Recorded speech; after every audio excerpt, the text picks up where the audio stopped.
Hey, everyone. Welcome to the Tim and Jim show. Unfortunately, my good friend Tim is a little bit under the weather today, so please give him a shout out. He gets migraines, which Tim, and I know you're watching. I can't even imagine what that's like. I know my wife gets them sometimes, so I know it's not fun. So I hope you feel better. And but as Tim would tell me, the show must go on.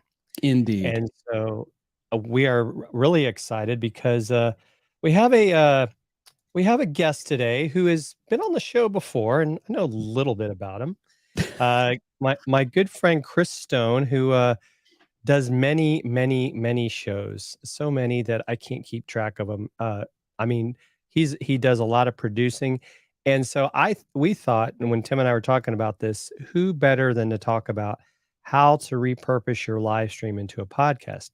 Because something that you may not be aware of, and Chris has talked to me about this for a while, and I talked with Tim about this last week. We are going to start turning episodes of the Tim and Jim show into a podcast. So, as Jeff C. would say, well, why not bring someone on like Chris and get some free consulting on how to do that? So that's something to think about when you have a guest. Bring a guest on that's going to teach you some things. And so really excited to have Chris here. I mean, Chris and I have become good friends, if you didn't know that. We both live in the Atlanta area. Chris worked for Sony for, was it over 27 years, Chris? Is that right? Something like that. I lost count. Something like that. Yeah. And so he's been around the entertainment industry for a long time. And so he started Cast Ahead when he left Sony. And at first was really, I think, just focused on podcast producing. But as we've seen, the world of video and podcasting has kind of melded together. And it's funny because I just saw somebody post something yesterday in one of the Facebook groups that we're in, and they were like, "Hey, when did people start turning videos into podcasts?" And it was kind of funny seeing some of the responses to that. But it's a great opportunity, I think, to repurpose your content beyond the social channels. And so, Chris is an amazing content entrepreneur. So, Chris, tell us what have you been up to, and really excited to have you here on the show today. I've been entrepreneur in content, Jim. Thank you for having me on the best show on the interwebs. I'm Chris Stone. I'm a Cast Ahead. And I work with motivated entrepreneurs like Jim Fuse, like Tim Sohn, like Stephen Kaplan and Gail Robertson and Marco Novo and all of our friends that are here on this show and joining us. Hit me up in the chat. Let us know that you're here. You're not just lurking. It's okay to lurk. but we like to hear from our friends. And I work with motivated entrepreneurs to do their show. What's up, Gabe? Yeah, Gabe's got some peach cobbler left over from his show last night, so that's an inside joke. Billy Thorpe, paging Billy Thorpe. And so my deal is this: I work with motivated entrepreneurs to do their show because honestly, most people, they don't want to know how the sausage is made. They don't want to know how a file gets wherever it goes and how this goes there. They just want it done for them, and that's what we do. So I have a number of clients that I've accumulated over the past few years, and some over the past few months that we're ramping up because it's what is sort of lost on a lot of people. And we'll talk about this, Jim, is this is a little bit of semantics here as far as what a podcast is. A lot of people that are watching this right now, or hopefully listening later when that podcast is released. And Jim, I'm going to hold you to that, by the way. You put it out there. And so breaking news, the Tim and Jim it's in the universe now. Yes, it is out there. And now it's time, it's time for that to become available. So the word podcast, I'm not going to go and, say, get off my lawn and tell you exactly with it. A podcast, back in the day, it was an RSS feed that lived out and you could only get it on an iPod and you downloaded it. And it used to tweak me out years ago when people would say, hey, check out my podcast on YouTube. I would be like, that's not a podcast. That's a show. That's a video. It's like, eventually I just got to the point where I was like, it doesn't matter. Like, it's just a word. It's sort of like, you could say Kleenex and it may be from Cottonelle, not the brand Kleenex. It's just like, at some point it's all just blurring. And so a lot of people understand that when you say podcast, it means kind of what we're doing right now. It's a show. We're having a conversation. You're here to be educated, maybe entertained, because Jim, and maybe you just want to see the beautiful face of Jim Fuse. And I'm glad he's made me big right now, because when I'm on the screen with Jim Fuse, especially when we do Dealcasters on Amazon, I'm completely invisible. It's clear. But, when I say podcast, for today's show, for the purposes of today's show, it is what I mean. It is an audio only podcast. And so a lot of what we've seen over the past, especially a couple of years, and obviously the pandemic has ramped a lot of that up, is that people are doing shows and they're going live on YouTube, or they're going live on Twitch, or they're maybe not going live. They're recording a conversation and they're uploading their video everywhere. But all of this content in the form of audio is just sort of, sitting out there. And, it's great content, and the ability to take that content and then pipe it into an audio only podcast does a number of things.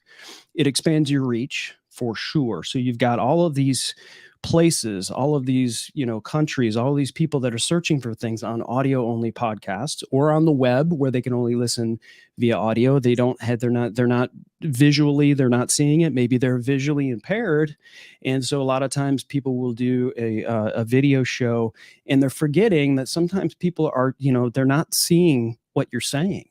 And so when you're doing a live show and you're talking about what you see, and someone hears that, they're tuning out. And so you sort of need to be aware of that when you do a run of show.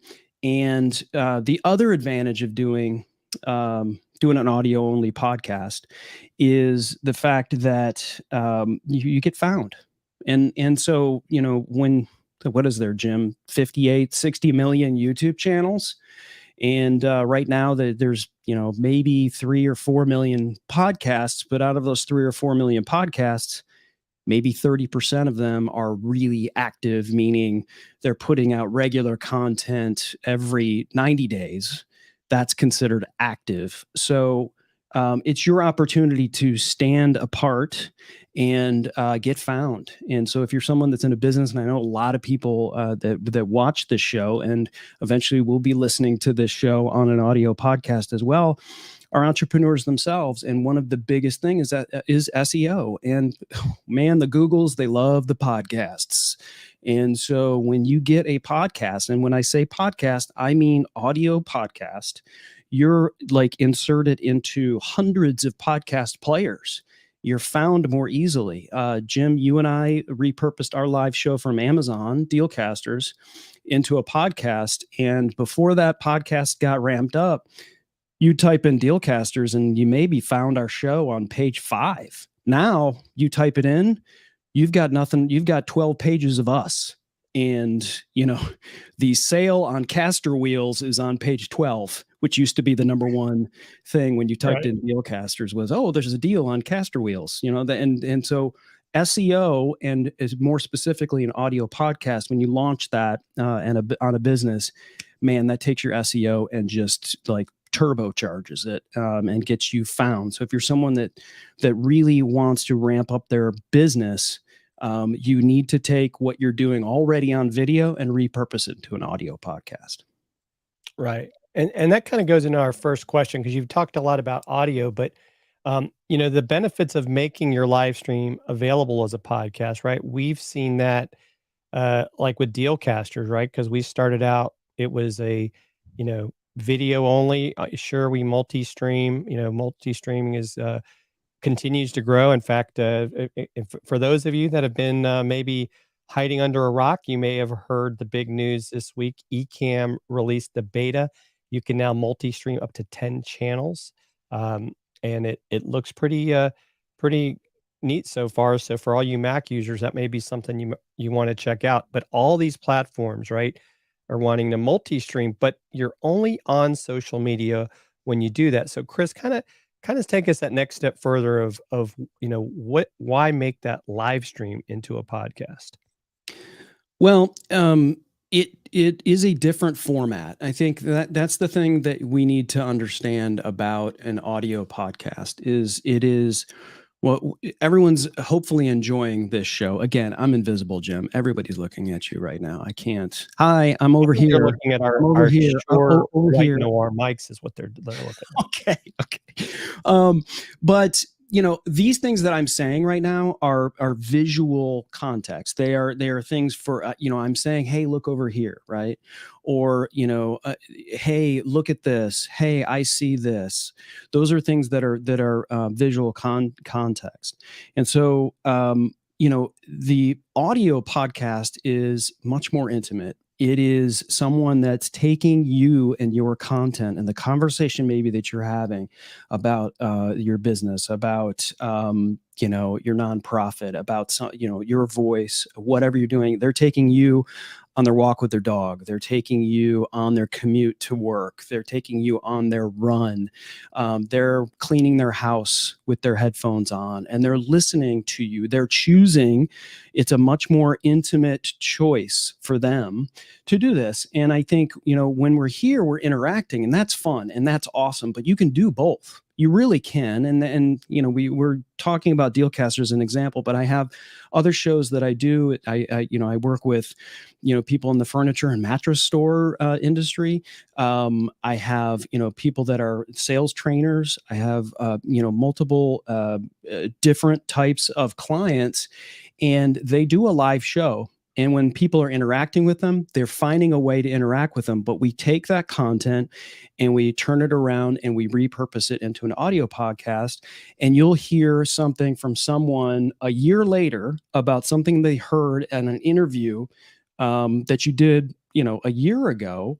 And because they're finding these shows, and the two can promote each other. I think that's the other thing that's lost is, when you do a live show and it sits up there on your YouTube channel and you're in this ocean of video content, and maybe you're putting it on Facebook, and you're a slave to whatever those algorithms are. You're not in control of that. When you are in an audio podcast and someone chooses to subscribe to your audio podcast, they're basically inviting you into their living room, and it's a much more intimate thing. They're making that choice. And every time you deliver a new podcast that has value, they've chosen your value. And Jim, this is the other thing we just found out. What was it, last night, that I sent you a screen grab? You can set yourself up to have your listeners deliver you Bitcoin as they listen. And this is called a value for value proposition. It was launched by the Podcast Index, which is Adam Curry, who used to be an MTV VJ. Now he's like the Podfather. Sort of was a part of this whole thing. But basically, like, you could pull up certain podcast apps and choose to issue Bitcoin out of your wallet for every minute that you listen to a podcast. So you're basically paying the podcaster for the value that you get for listening to that podcast. So if you're someone who delivers value from an audio only perspective, that makes things a little bit more important every time that you go live on video, because you know there's more things that you can insert your voice into. And so this is, Jim, this is one of my big things. And I know I'm kind of rolling past the this, but it falls under the benefits of this. Is like, my big thing is, if you treat every show like it's going to outlive you, it becomes more important. And so this show today that we're doing, I thought about, I planned for it, because when I'm gone years from now, and I treat it as part of my legacy. I know that sounds really like, oh my gosh, Chris, this is just a show. Come on, give me a break. It's like, I don't treat it like that. And the clients I work with don't treat it like that, because if you're building a business, you're building a business not just for yourself, you're building your business for your family, for your friends. It's a part of your legacy. And when you think about it like that, and you're like, God, this content's going to live forever. I'm not. None of us get out of this thing alive, right? So not that we're aware of yet, right? Yeah. Right, exactly. Who knows what's going to happen years from now? I know Jim Fuse is going to live forever, but and I don't mean to go deep here. I love having fun. If I wasn't doing this, or if I wasn't having fun, I wouldn't be doing this, right? I love to have fun. I'm poking fun all the time at folks. What's up, Chris Bro? Lately is in the house. And, I love having fun and interacting with people, but I also understand that what we're doing needs to be treated with more importance. And part of that is taking the content that you're doing and taking it off the shelf and dusting it off and using, programs like lately.ai and having that work for yourself, and kind of saying, hey, I'm doing all these videos, I'm doing all this audio podcast, I'm writing all these blogs, I'm doing all this other stuff. What am I doing with it? Is it just sitting there collecting dust? No, it's important stuff. You took the time to do it. You want to continue to build the business. Let these things kind of work for you. Plug it in. Let the artificial intelligence kind of go, hey, this is the stuff that is really good with your content. These are the people that are interacting with it. This is the keywords that you gave us. Now let's just kind of spit it out. And then years from now, when I'm dead, somebody can get impacted by it. And that means something to me. So it's almost like you accidentally created your own time capsule, which I think is pretty cool, right? It's out there, it's like, when you think about what age we're in, if you want to call it the technology age, when you go back and like trying to see the folks that sacrificed, like, for our country in World War I, World War II, there's very little, right? Every once in a while, like, oh, we found a box of pictures, or maybe they found an old film that didn't disintegrate. And you get a little bit of that. But you're right, with this, I mean, we've got the audio, you've got the video, and of course, if people are smart, they're not just keeping it on these channels, because those channels might go away, and then where'd the stuff go? But supposedly everything stays on the internet forever, so be warned there, college students. Thank God it didn't exist when we were in college. And yeah, people are loving your comment there, Chris. Chris Bro, Stephen Kaplan, Catherine Lang said that, as well as Gail, right? The idea of content forever. And right, you can have fun, right? I think that's anybody part knows of it, about right? fun, it's Gail Robertson. Dude, everybody needs to subscribe and follow Gail Robertson's TikTok channel. She's so funny. Gail, I know I don't like it enough as possible, but man, what a great TikTok channel. I love Steve's comment here too. Record once and profit twice. Yep. And so that's huge. That and listen, we talk about making money, right? I'm honestly not in this to make money. I really am not. Am I making money? Yeah. But I wouldn't be on a show talking about it for free if I didn't think that, I'm not protecting. I don't have a scarcity mindset, but this is 100% true is what Steve's saying is like, stop doing one thing. And, this kind of goes against the book, The One Thing, but you can do one thing that does 20 things. And that's what I'm talking about is your podcast is something that shouldn't just be considered video. Now, these things are molding. When YouTube launches quote unquote podcasts and RSS feeds and videos and all these things, like it's all merging into one. If you're not doing both, then you're in trouble. And if you're someone like myself who is is a producer and does this for a living, people don't want to know how the sausage is made. They just are like, oh wait, you can make a show and it's going to be in all of these places. Yes. Answer is yes. And that includes audio on Apple Podcasts, it's on Spotify, it's on Google Podcasts, and it's on 148 other players or however many there is, and it's also on the web, and it's also on YouTube, and when I say on YouTube, I don't mean on YouTube that is a audiogram, right, where it's just like here's the cover with a squiggly line, and you could listen to the audio. Right. I mean, come on, no one's watching those. No one's listening to those. Do a video. There's maybe a small percentage, but do a video. And so if you're an audio podcaster and you're someone that's just recording audio, start doing video.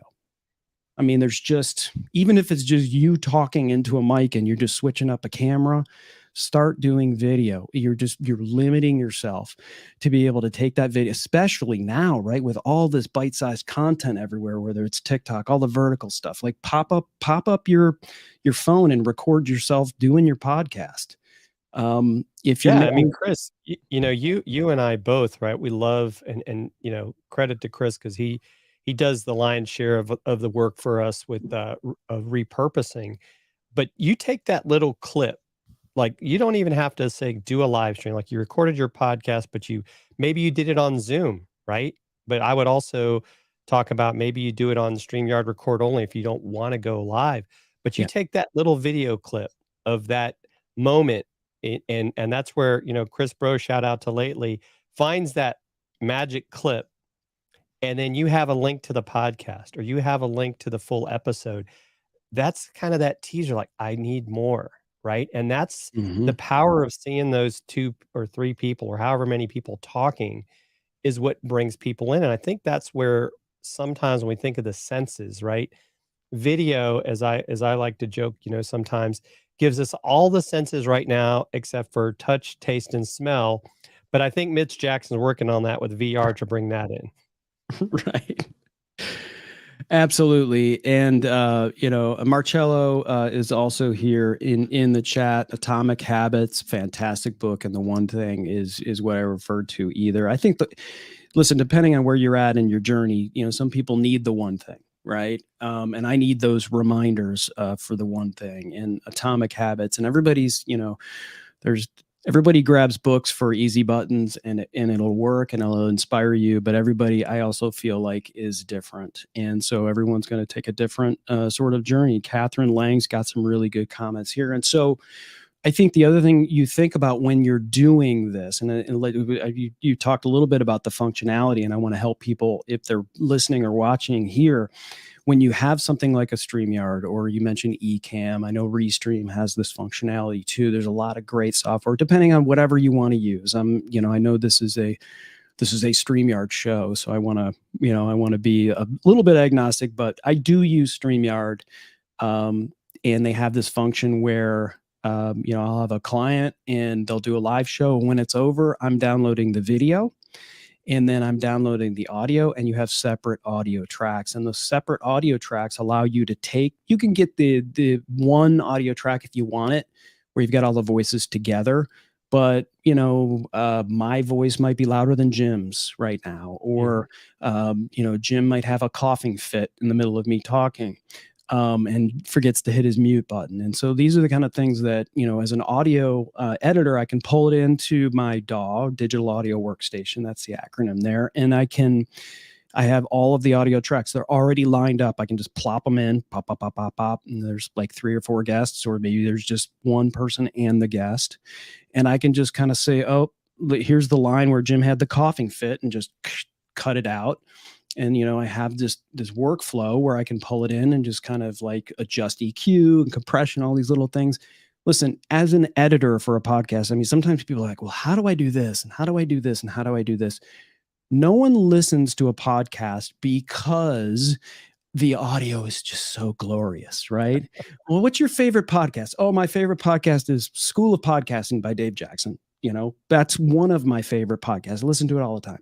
I don't listen to it because the audio is so glorious. I listen to it because Dave educates me. And so that's what I'm doing. So the job of a podcast editor, and I want to make this very clear.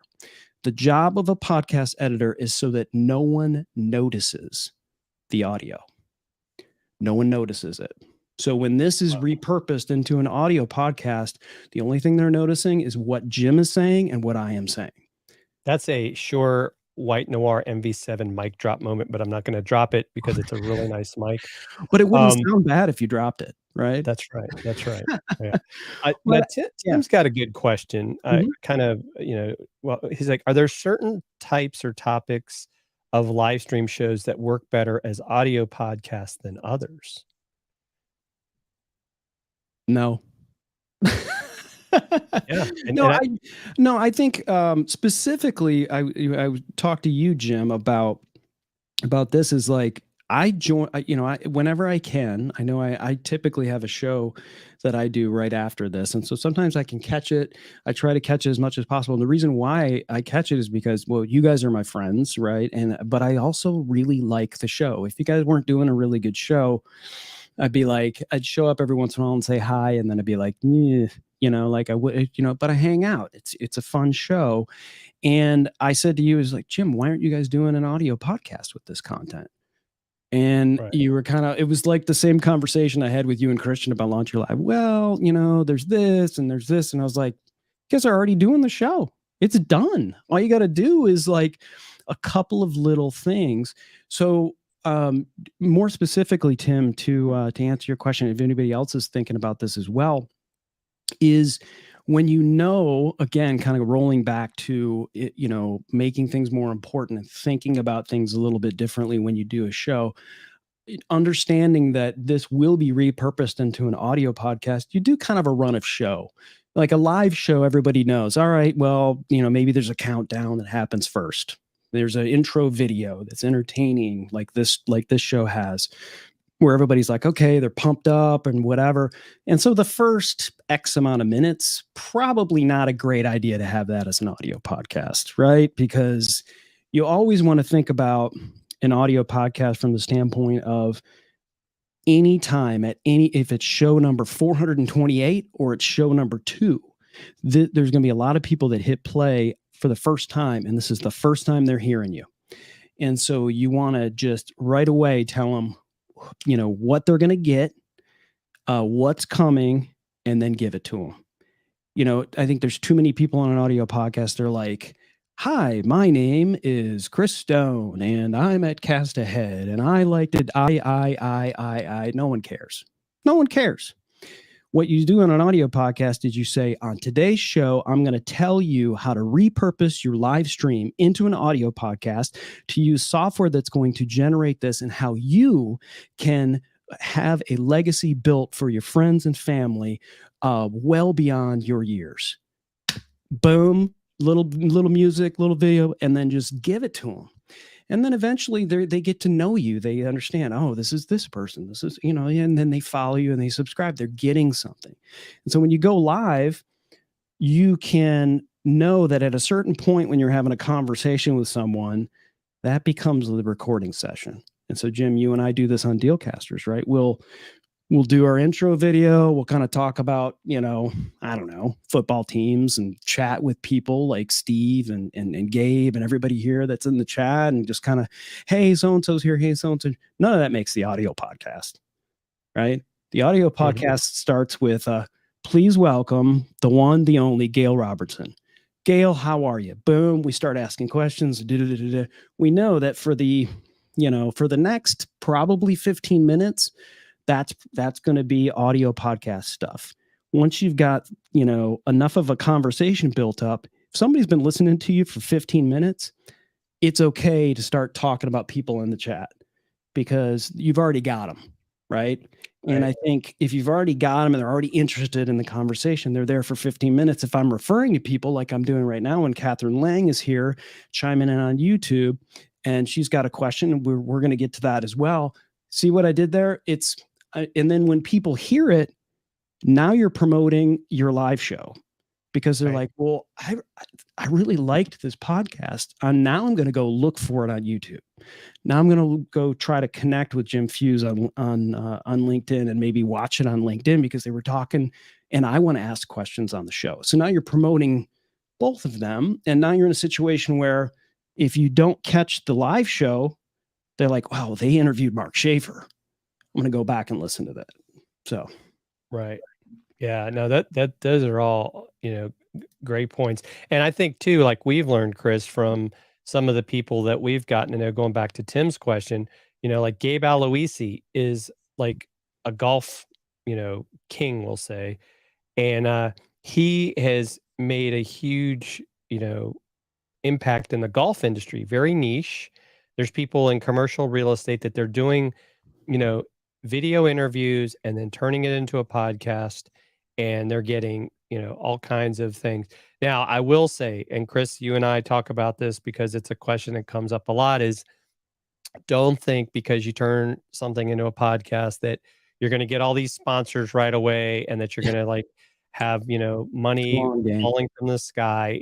It's no different than with live streaming. It's going to take a while. And I think some of it, right? You've got to love what you're talking about, right? And I think that's where sometimes, people do a few podcasts. And I think I think you talked about it earlier. I know we've definitely talked about it.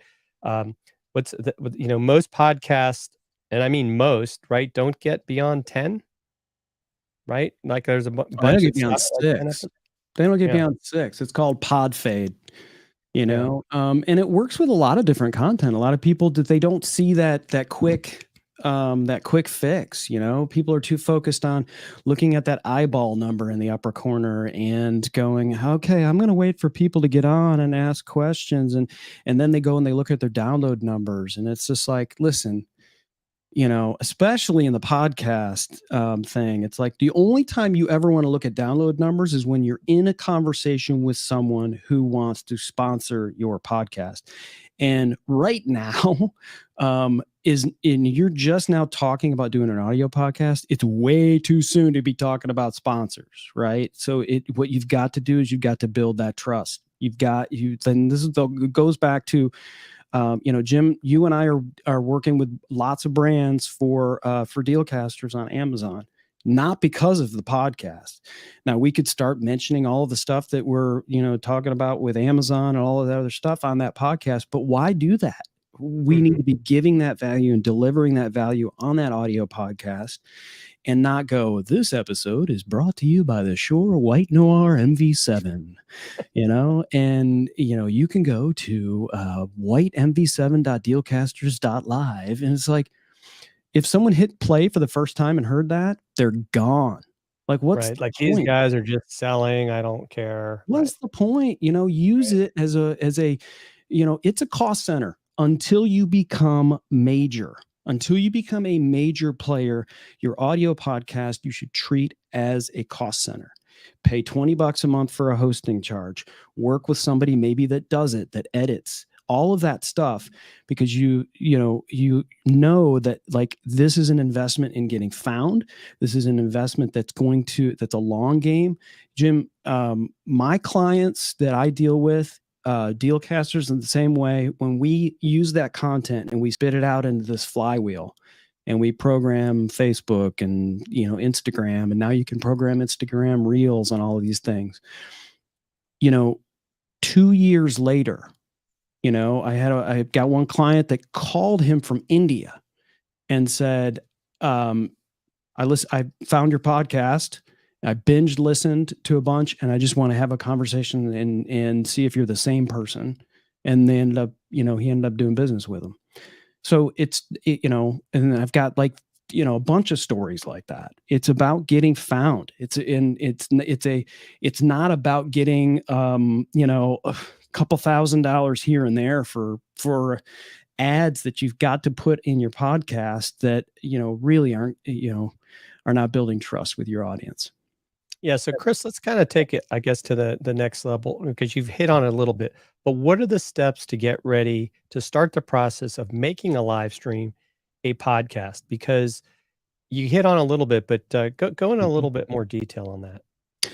Yeah, I think one of the first things is find yourself, make sure that you're the way you stream live with video, whatever software you're using allows for you to download the audio. If it doesn't, you're going to have to figure a way to record it locally if you have a Rodecaster Pro or you have, Ecamm software or something like that, which you can record individual tracks with as well. So, make sure you've got that together. Set up your show, create your show notes. So your show notes, can be, the name of the show, your guest.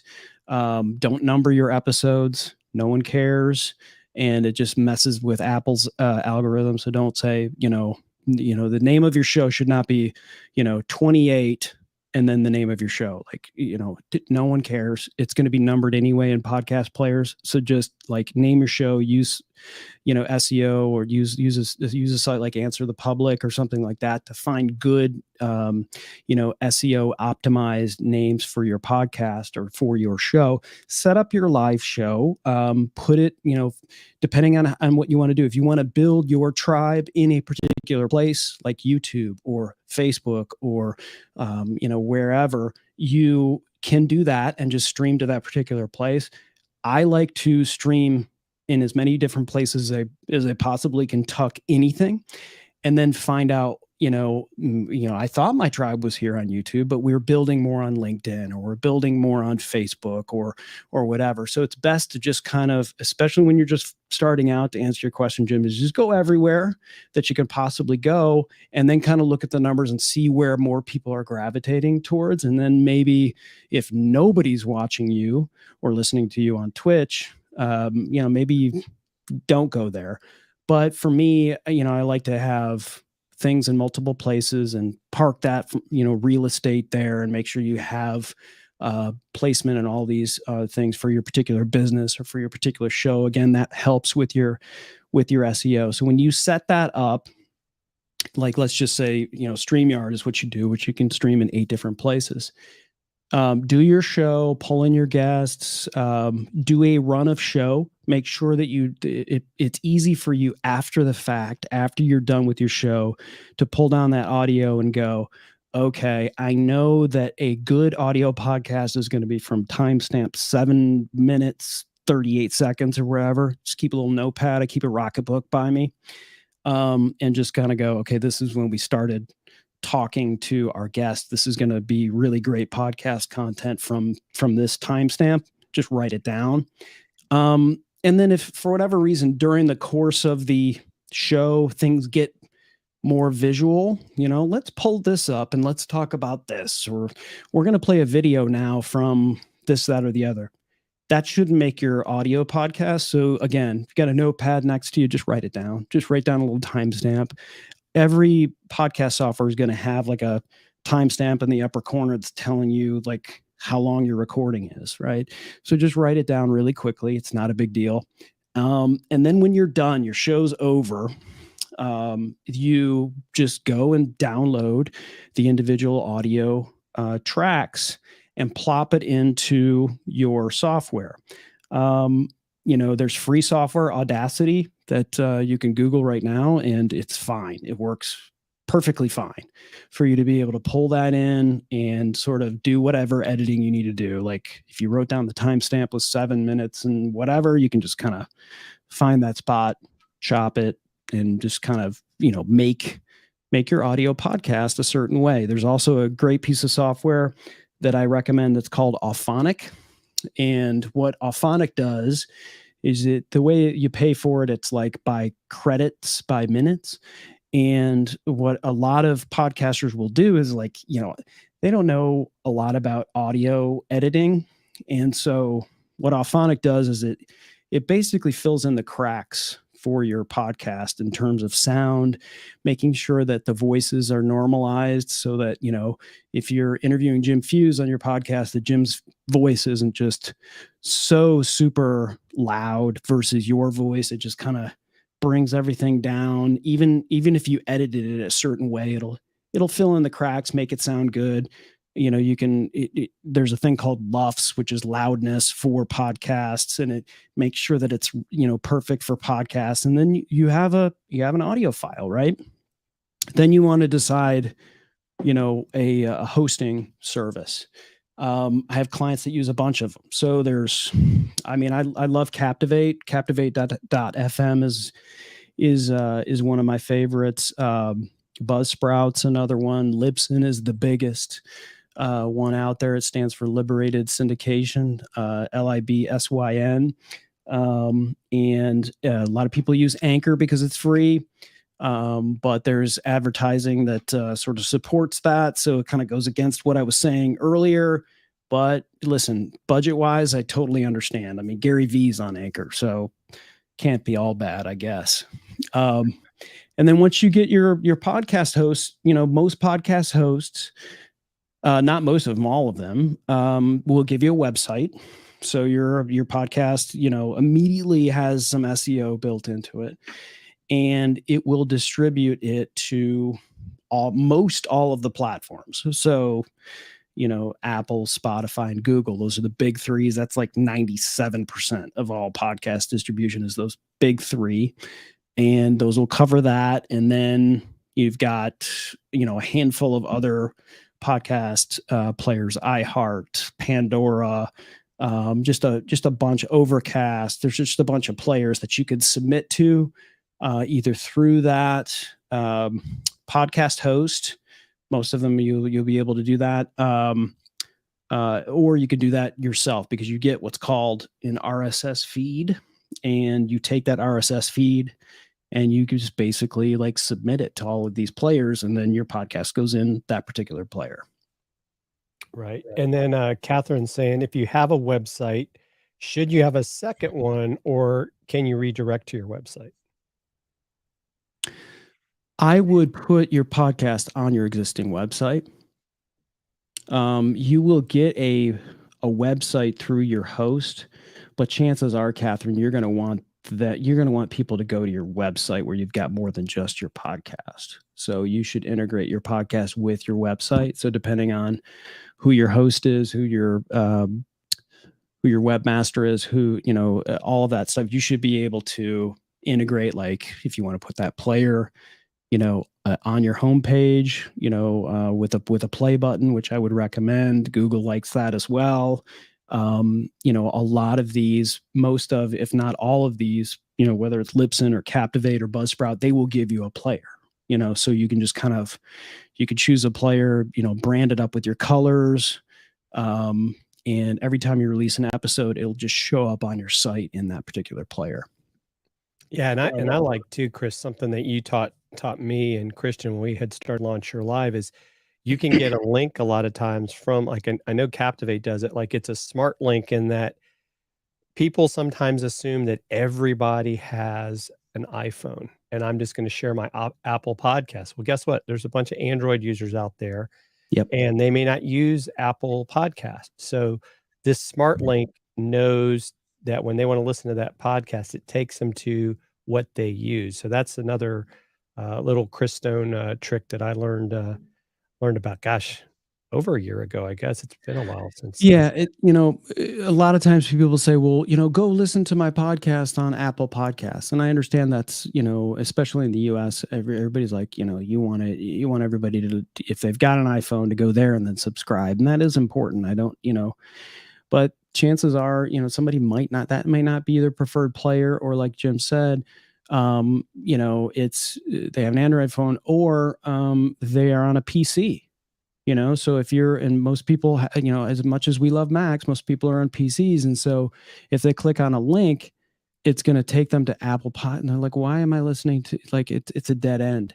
It's much easier to provide them with a link that serves them exactly where they listen to their podcast. And a smart link, Chartable is the one that we use, but there's other ones like Wave, not Wave.video. Another Wave, and not Wave, the financial software. By the way, no one named their company Wave anymore. There's too many waves. No, I'm kidding. Shout out to Chad E. Peterson and Wave.video. But smart links it's just easier for us to say, here, listen to us anywhere, and give them a link. And if they're on an Android phone, it opens up Google Podcasts, and there we are. Right. And so a smart link will detect the platform that you're on.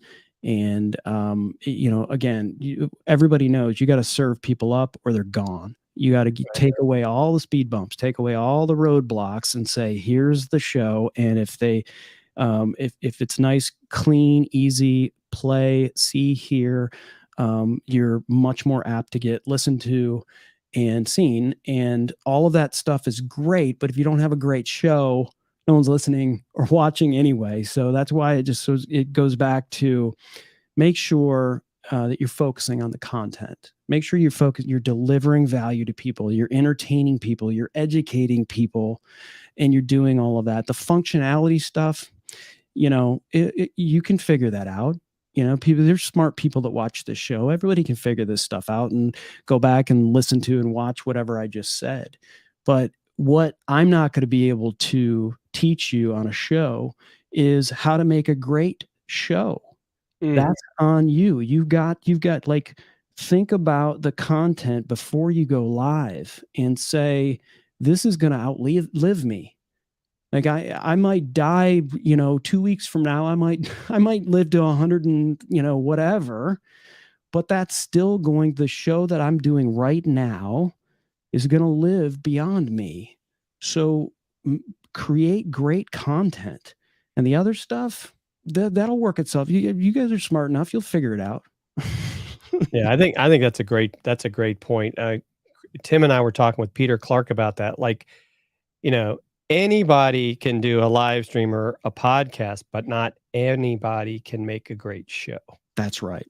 100%. And I think that's what people have got to remember, that, think about what you're putting out there, because I think, and this might be diverging or whatever you want to say, but I think sometimes the challenge with this, you want to become a part of the, the creator economy and become a content entrepreneur, and you're going to make, and like Catherine said earlier, wait, you can get money to fall from the sky. Right. It's not true, right? I'm going to tell you, it's not true. It's hard work. There's no easy button, even though Office Depot wants us to buy them. It takes hard work to make this stuff work. You've got to be consistent. You've got to realize that there may be, and I know people like to use the term sometimes, sweat equity, but that may never turn into anything. Like you said, Chris, your podcast may be nothing more than a cost center, right? Mm-hmm. It may never make you anything. It might build some awareness. It might get you a couple, leads, so to speak. But I think those are things people need to think about. And I don't know, you might have this. I know I don't, because that's why we're having you on the show. But do you have any tips and tricks and an easy to grab blog post or download? Well, I would say you can download this show afterwards, and when it becomes a podcast, there'll be some of those things in the show notes. I'm too busy talking with Jim Fuse to have created a blog post or a download. Unfortunately, Catherine, but I mean, no, no. I would say this.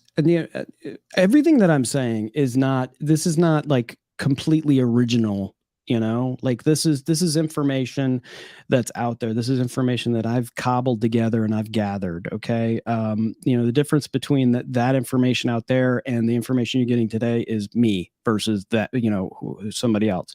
So I can suggest to you some places to kind of give you sort of like the steps that I've talked about, maybe a little bit more detail. I mentioned earlier Dave Jackson's School of Podcasting. That is fantastic. Now he's got, hundreds and hundreds of episodes, but if you were to search him and then Dave Jackson School of Podcasting and then, starting a podcast, you're going to get likely the generally the same information just said in a different way. This is these are not secrets. This is information that I've gotten from wherever, and some, woven with some of my opinions. I think what's most important, Catherine, is sort of what I said earlier, which is like, you probably have a show in mind or already have a show. And so the content of the show itself is the most important thing, and taking that and doing something with it. And when I first started doing podcasts years ago, they sucked. I'm just straight up. But the second one was better than that first one, and the third one was better than the second. And so you've got to put it in. You got to go and you got to hit the button. And you got to get better. And those shows that are still available, I'd be embarrassed to hit play right now, for sure. But sometimes I'll go back and I'll hear an old or see an old video. Jim, you probably have done this too. And you go, oh my gosh, I was sitting down in that video and there's a big leather chair behind me. And like, I have my old Logitech C920 and I was saying, and boy, that Toastmasters thing, and you can kind of look at it and appreciate how far you've come. And I think sometimes that helps. There's all kinds of mind junk that goes into doing this, whether it's a video or an audio podcast and all this other stuff. And I'm here to tell you, like, the only way to get through all that stuff is to continue to do it and get better and I mean, nobody goes to the gym and comes back shredded the same day. I mean, you gotta continue to put in the effort and put in the work and get 1% better every time. And when you do that, you put in enough shows and all of a sudden you're a real podcaster.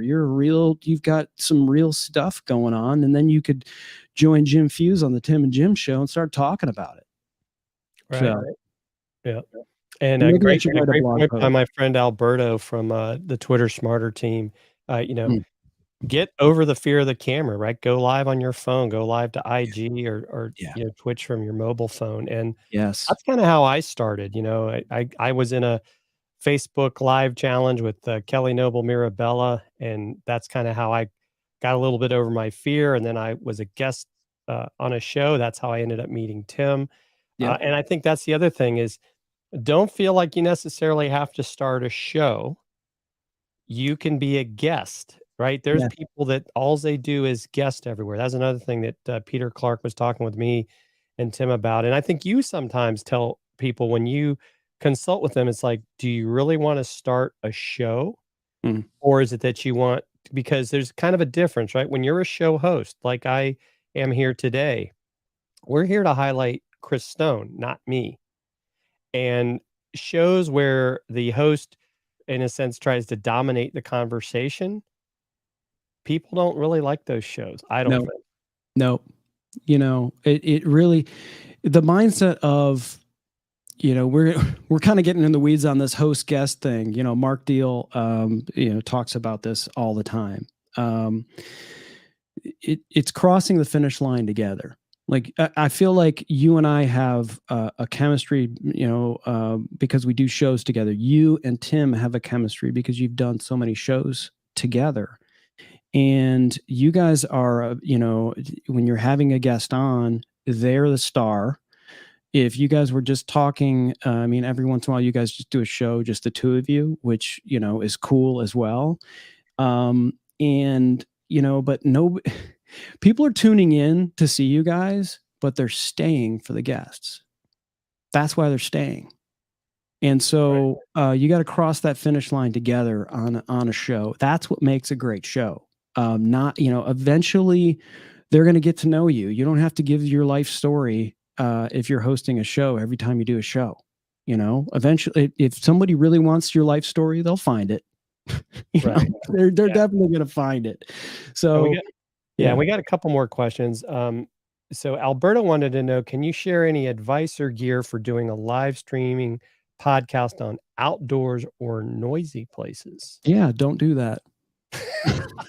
Go to a quiet place.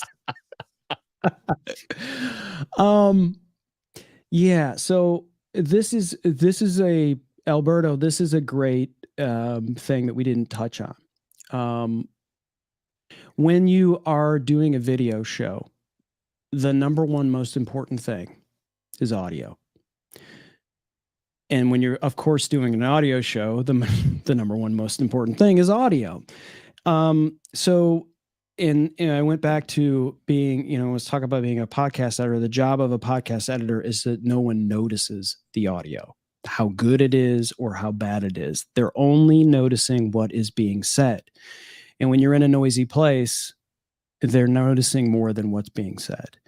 And so I would, if there's a specific place, like, okay, so I'll give you an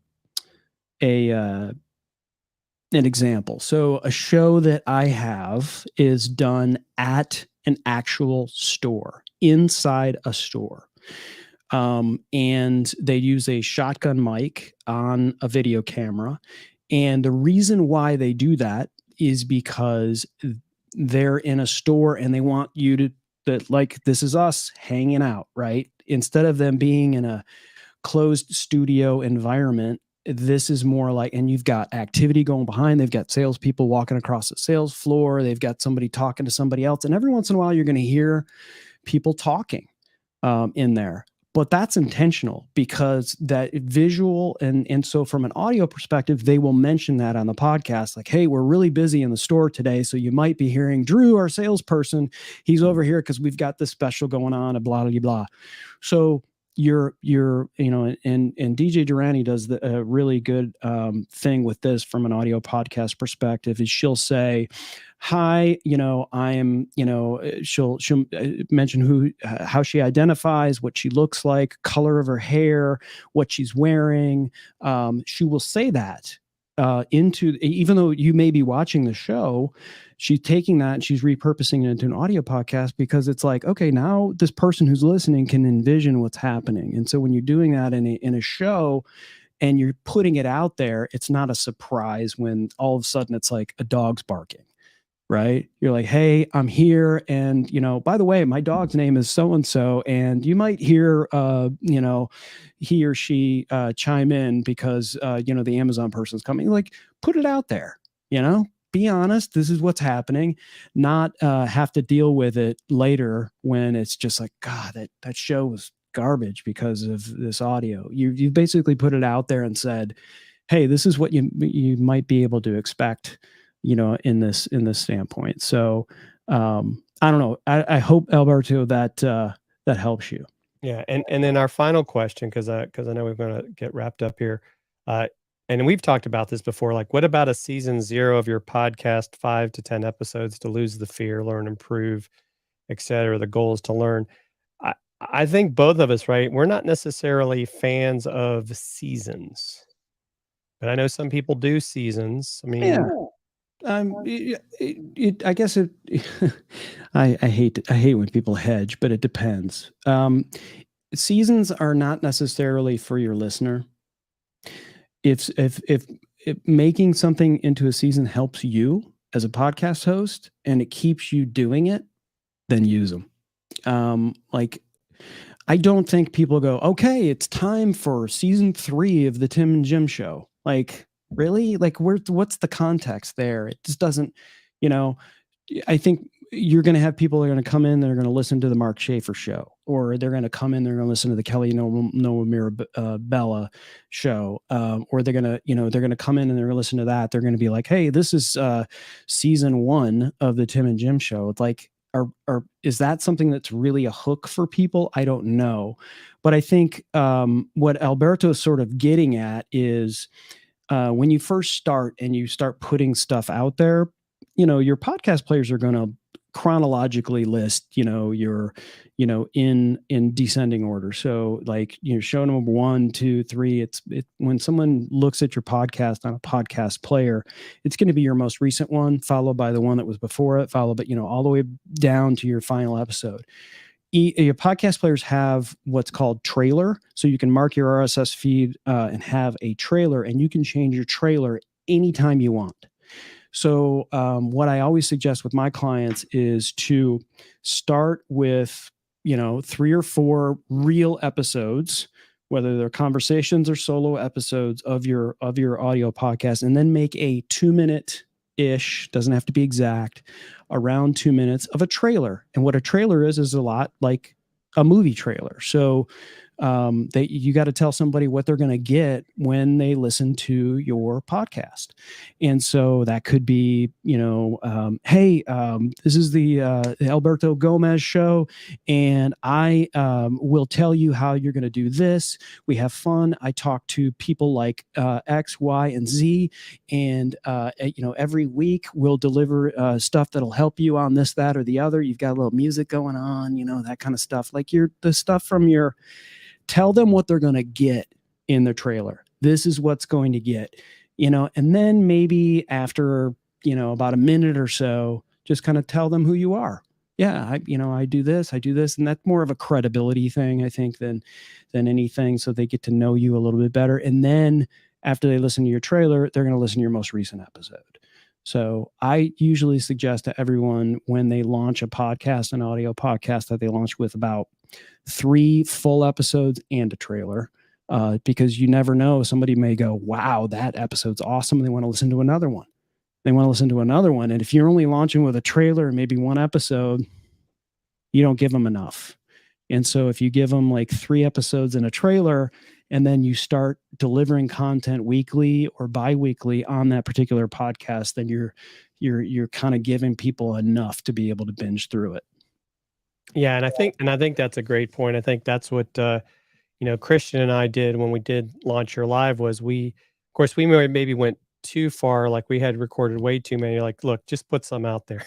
Yeah. And you can, right? If you batch it, like even with a live stream, maybe you take 5 live streams, batch them up, release the first 3. Now you got 2, like we say, in the can. So you give yourself a little breathing space, because I know sometimes it can be stressful. I mean, you have to do it. I know for clients where they do the live stream, and now you've got to get that out as a podcast before their next live stream goes out. So that's something to be aware of. You want to kind of think through that. How is that going to work for you? Because I think consistency to your audience is key. I mean, everybody understands, like, hey, life happens and you're going to go on vacation.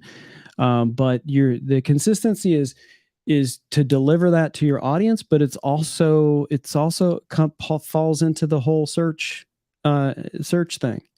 Jim, you and I on our audio podcast for Dealcasters, there was a period of a couple of months where we didn't put out one. And right. I feel like we're still playing a little catch up there.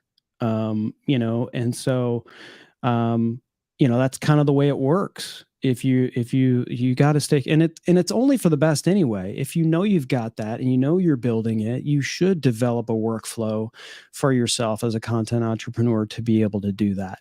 And at first it feels like you're just throwing content over the fence and hoping it's landing somewhere. Right. But it just goes back to that long game. Continue to be consistent with that. The quote unquote payoff, and I don't mean financially. If you know how to measure your KPIs, which may be financial, then you just got to be patient with it. It's a long game. It really is. Even though you're jumping in a more shallow pool than you are than YouTube. you have to understand that it's, especially initially, it's a cost center for you. Yeah. And then we'll hit this question as it'll be our final one for today. If over the years your podcast has changed form, should you rebrand, change names, or keep going? That's a good, wow. I think, for me, I've suggested people to do different things. It depends on what exactly we're talking about here, Catherine.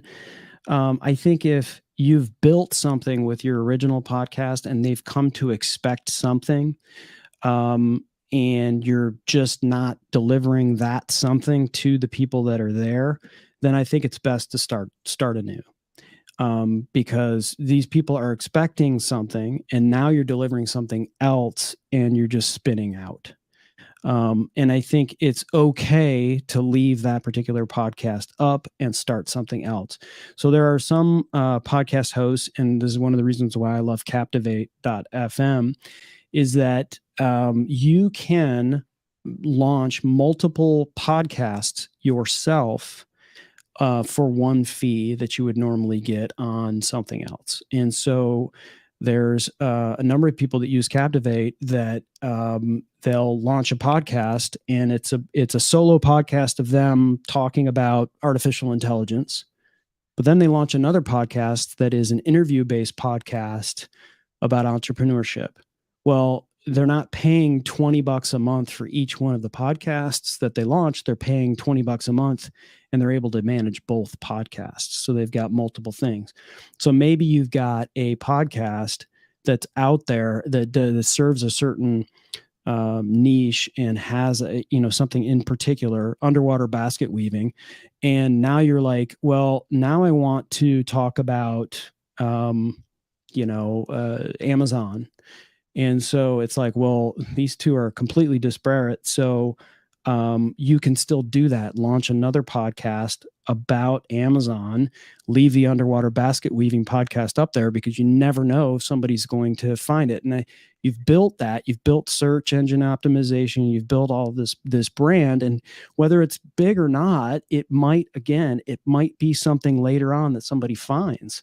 And if you keep changing all of the stuff around that particular piece of content, it just becomes convoluted and you can't really find it. So I tend to, and again, I don't know specifically, Catherine, what we're talking about, in terms of your show, but if it's pretty dramatically different, I think it's time to start a new one, and don't shut down your other one, because you never know if that still serves someone, or if you decide later on, you know what, I'm going to do a podcast that fits more of this other show that I was doing. And you could still do that. Keep that podcast up. You don't have to be totally consistent, but park it there in the interwebs, and then focus on your new one. And there are podcast hosts like Captivate.fm that allows you to do multiple podcasts like that. Right. Yeah. Well, Chris, this has been amazing. Folks, if you want to connect with Chris, he's made it easy. You just go to chrisstone.contact. He's become the king of the redirects. You'll get all his different stuff there if you go that. So Chris, what's your big projects you're working on right now? Well,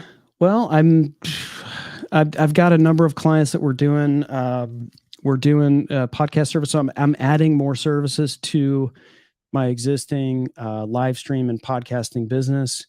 I remote produce a lot of clients and then repurpose the content, but I'm also adding guesting services to what I'm doing, which is obviously a huge need for people, as well as repurposing content after the fact. So that's really what I'm ramping up, building the team to be able to do that for us at Cast Ahead. That's really what I'm mostly focused on. And Jim, you and I have a number of speaking gigs that we've got going on because of the Amazon stuff that we're doing.